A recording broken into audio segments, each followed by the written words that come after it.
El siguiente tutorial explica cómo generar la tabla de frecuencias para un conjunto de datos a partir de la plantilla de Excel proporcionada para la práctica. El procedimiento a seguir consiste en abrir el archivo de Microsoft Excel proporcionado para la práctica. Capturar los datos de acuerdo a la variable por columna o por renglón. Excel reconoce a las columnas o a los renglones como una variable. Copiar el conjunto de datos, dirigirse a la hoja histograma y pegar los datos en la columna de datos. La plantilla automáticamente genera los intervalos, los límites del intervalo superior e inferior y la marca de clase. Para generar la frecuencia es necesario ubicarse en la primera celda de la frecuencia para el primer intervalo y declarar la fórmula frecuencia. Ingresar el rango de datos, seleccionar los grupos a través de la selección de los límites superiores de los intervalos hasta el penúltimo límite superior. Seleccionar el rango de celdas donde quedará la frecuencia y presionar F2.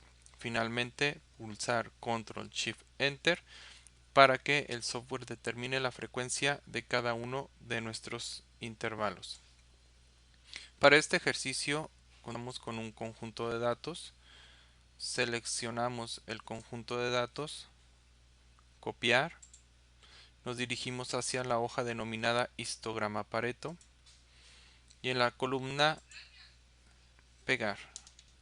Automáticamente la hoja genera los límites y el conjunto de intervalos, así como la información que se requiere para generar esta tabla de frecuencias.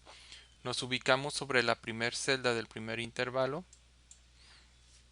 escribimos igual, frecuencia y aparece la fórmula. Doble clic sobre la fórmula.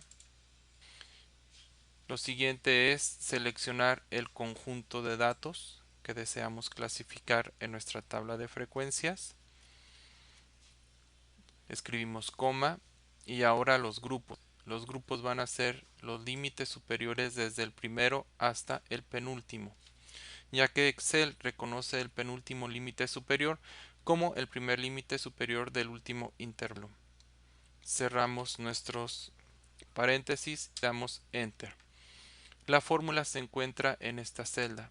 Para poderla reproducir y que clasifique de acuerdo a esta información, seleccionamos el conjunto de celdas que le corresponden a los intervalos en la sección de frecuencia, tecleamos la función F2, se activa nuevamente la fórmula de frecuencia y ahora a través de Control Shift Enter se declaran las frecuencias para cada uno de nuestros intervalos. Podemos verificar que en total la clasificación de estos datos es un conjunto de 48 elementos, los cuales coinciden con este conteo que hace el Excel.